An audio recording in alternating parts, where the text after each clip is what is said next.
नमस्कार बच्चों, आज हम 10th क्लास के विज्ञान का जो वर्कशीट नंबर 44 है वो करेंगे, जिसमें हम मेंडलीव की जो आवर्त सारणी है उसके बारे में पढ़ेंगे। तो जो मेंडलीव थे उनका जन्म 8 फरवरी 1834 में रूस के पश्चिमी साइबेरिया के टोबोलिस्क स्थान में हुआ था। उनके द्वारा प्रस्तावित तत्वों की व्यवस्था को मेंडलीव की आवर्त सारणी कहा जाता है। आवर्त सारणी रसायन में एकमेव सिद्धांत साबित हुआ जिससे कि नए नए तत्वों की खोज के लिए हमें प्रेरणा मिली। हमने अभी तक पढ़ा था न्यूलैंड के अष्टक सिद्धांत को, लेकिन उससे भी नकार दिया गया था, उसे अस्वीकार कर दिया गया। तो न्यूलैंड के अष्टक सिद्धांत के अस्वीकार होने के बाद कई वैज्ञानिकों ने ऐसे कई प्रतिरूपों की खोज की जिससे कि वो तत्वों के गुणधर्मों को उनके परमाणु द्रव्यमान के साथ संबंध स्थापित कर सके, ताकि वो तत्वों को वर्गीकृत कर सके। तो तत्वों के वर्गीकरण का जो मुख्य श्रेय जाता है वो एक रशियन साइंटिस्ट को जाता है, वो थे आपके डिमित्री इवानोविच मेंडलीव। तत्वों की आवर्त सारणी के प्रारंभिक विकास में उनका बहुत ही इम्पॉर्टेंट रोल था। उन्होंने अपनी सारणी में तत्वों को उनके जो मूल गुणधर्म हैं, परमाणु द्रव्यमान तथा रासायनिक गुणधर्मों में समानता के आधार पर व्यवस्थित किया। तो जो मेंडलीव की जो आवर्त सारणी है वो हम देख लेते हैं। जब आपके जो न्यूलैंड थे उस टाइम तक आपके 56 तत्व ही ज्ञात थे, लेकिन जब मेंडलीव ने अपना काम स्टार्ट किया तो मेंडलीव ने अपना कार्य 63 तत्वों के साथ स्टार्ट किया था। उन्होंने तत्वों के परमाणु द्रव्यमान एवं उनके भौतिक एवं रासायनिक गुणधर्मों के बीच संबंध का अध्ययन किया। तो उन्होंने जो है तत्वों के जो परमाणु द्रव्यमान है, उनके भौतिक और रासायनिक गुण है, उनको ही स्टडी किया कि वो आपस में कैसे रिलेटेड है। रासायनिक गुणधर्मों के अंतर्गत मेंडलीव ने तत्वों के ऑक्सीजन और हाइड्रोजन के साथ बनने वाले यौगिकों पर अपना ध्यान केंद्रित किया। कारण ये था कि जो ऑक्सीजन और हाइड्रोजन हैं वो आसानी से किसी भी तत्व के साथ यौगिक बना लेते हैं क्योंकि वो बहुत ज़्यादा सक्रिय होते हैं। तो उन्होंने ऑक्सीजन और हाइड्रोजन का इसलिए चुनाव किया क्योंकि ये तत्व अत्यंत सक्रिय है तथा अधिकांश तत्वों के साथ यौगिक बना लेते हैं। तत्व से बनने वाले जो हाइड्राइड्स और ऑक्साइड है, उनके सूत्रों को उन्होंने तत्वों के वर्गीकरण के लिए एक मूलभूत गुणधर्म माना। तो जिनका हाइड्राइड्स और ऑक्साइड एक के सूत्र समान थे, उन्होंने इन्हें एक ही ग्रुप में डाल दिया। तो समान गुणधर्मों वाले तत्वों को एक स्थान पर रखने पर उन्होंने यह पाया कि अधिकतर तत्वों को आवर्त सारणी में स्थान मिल गया तथा वे अपने परमाणु द्रव्यमान के आरोही क्रम में व्यवस्थित हो गए, यानी बढ़ते हुए क्रम में उन्हें व्यवस्थित कर लिया गया। तो उन्होंने पहले द्रव्यमान के हिसाब से उन्हें नहीं रखा, उन्होंने उनके जो गुणधर्म थे उनके अकॉर्डिंग ही अरेंज किया था। जब उन्होंने उन्हें उनके गुणधर्म के अकॉर्डिंग अरेंज किया तो उन्होंने पाया कि ये सारे ऑटोमेटिकली उनके परमाणु द्रव्यमान के आरोही क्रम में व्यवस्थित हो गए। यह भी देखा गया कि समान भौतिक एवं रासायनिक गुणधर्म वाले विभिन्न तत्व एक निश्चित अंतराल के बाद फिर से आ जाते हैं, यानी वो रिपीट हो जाते हैं। इसी आधार पर मेंडलीव ने आवर्त सारणी बनाई जिसका सिद्धांत है कि तत्वों के गुणधर्म उनके परमाणु द्रव्यमान का आवर्ती फलन होते हैं, यानी वो अपने आप को एक अंतराल में रिपीट कर लेते हैं। मेंडलीव की आवर्त सारणी में जो ऊर्ध्व स्तंभ है उसे ग्रुप कहा जाता है तथा क्षैतिज पंक्तियों को पीरियड या आवर्त कहते हैं।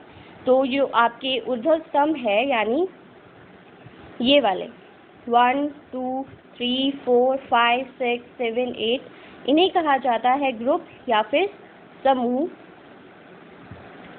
और जो आपके क्षैतिज पंक्तियां हैं, यानी हॉरिजॉन्टल जो लाइंस है, उन्हें कहा जाता है पीरियड या फिर आपके आवर्त। तो वो कितने हैं? 1 2 3 4 5 6। तो कितने आपके ग्रुप्स यानी समूह बनते हैं? आपके 8, और पीरियड यहाँ पे दिए हैं आपके 6। नेक्स्ट आपके जो क्वेश्चंस दिए गए हैं वो जान लेते हैं। फर्स्ट क्वेश्चन कहता है कि मेंडलीव की आवर्त सारणी का उपयोग कर निम्नलिखित तत्वों के ऑक्साइड का अनुमान कीजिए: potassium, carbon, aluminium, silicon and barium. तो अगर हम इसकी पीरियोडिक टेबल यानी आवर्त सारणी को ध्यान से देखें तो सबसे पहले आता है आपका पोटेशियम यानी के आपका आ रहा है। के जो सूत्र बनाता है वो है आपका यहाँ पर। तो के का जो सूत्र बन रहा है ऑक्साइड वो है R2O, यानी R की जगह हम लिख देंगे के। तो जो सूत्र बनेगा पोटेशियम का ऑक्सीजन के साथ, यानी वो बनेगा K2O। ठीक इसी प्रकार अगर हम कार्बन की बात करें तो कार्बन आपका आ रहा है यहाँ पर, तो कार्बन का जो सूत्र बन रहा है RO2, तो जो बनेगा वो बनेगा CO2। ठीक इसी प्रकार एल्यूमिनियम, सिलिकॉन और बेरियम का बनेगा, एल्यूमिनियम का बनेगा Al2O3। ये आप पीरियोडिक टेबल से देख सकते हैं। सिलिकॉन का बनेगा SiO2 क्योंकि वो कार्बन की ही फैमिली से बिलोंग करता है। नेक्स्ट आपका जो बेरियम है उसका बनेगा barium oxide BaO। Question number 2 है आपका, मेंडलीव द्वारा निर्मित आवर्त सारणी के नियम का आधार क्या था? तो उसके आधार था आपका परमाणु द्रव्यमान। तो इसका आंसर है आपका सेकेंड का आंसर नंबर 2 है, उसका आधार था परमाणु द्रव्यमान। क्वेश्चन नंबर 3 है, मेंडलीव ने अपना जो आवर्त सारणी तैयार करने के लिए कौन कौन सा मापदंड अपनाया, यानी उसने क्या क्या चीज़ें का ध्यान रखा? तो वो था आपका सबसे पहले तो यही था कि उन्होंने परमाणु द्रव्यमान तथा उनके भौतिक और रासायनिक गुणधर्मों के बीच संबंधों का अध्ययन किया। तो जो आंसर नंबर 3 है उसमें हम लिखेंगे ये वाला फर्स्ट वाला पॉइंट, आंसर नंबर 3 में ये फर्स्ट पॉइंट लिखेंगे। फिर उन्होंने उसके ऑक्सीजन और हाइड्रोजन के साथ बनने वाले यौगिकों पर ध्यान दिया, यानी इसका सेकंड पॉइंट भी इसमें ध्यान रखेंगे। और तीसरा जो उन्होंने मोस्ट इम्पॉर्टेंट था वो था कि समान गुणधर्म वाले तत्वों को एक साथ रखने पर उन्होंने पाया था कि वो एक आरोही क्रम में व्यवस्थित हो जाते। तो इसमें जो है आपके 3 पॉइंट्स होंगे, फर्स्ट ये वाला, सेकेंड एंड थर्ड ये उसकी आवर्त सारणी बनाने का आधार था, मापदंड था उन्होंने। क्वेश्चन नंबर 4 है हमारा कि मेंडलीव ने तत्वों के ऑक्सीजन और हाइड्रोजन के साथ बनने वाले यौगिकों पर अपना ध्यान केंद्रित क्यों किया? तो जो ऑक्सीजन और हाइड्रोजन है वो बहुत ज़्यादा सक्रिय होते हैं और अन्य तत्वों के साथ आसानी से यौगिक बना लेते हैं। तो इसका जो आंसर आएगा क्वेश्चन नंबर 4 का वो है आपका ये वाला आंसर कि ऑक्सीजन और हाइड्रोजन का इसलिए चुनाव किया गया क्योंकि वे अत्यंत सक्रिय होते हैं और अधिकांश तत्वों के साथ यौगिक बना लेते हैं। तो ये है आंसर नंबर 4।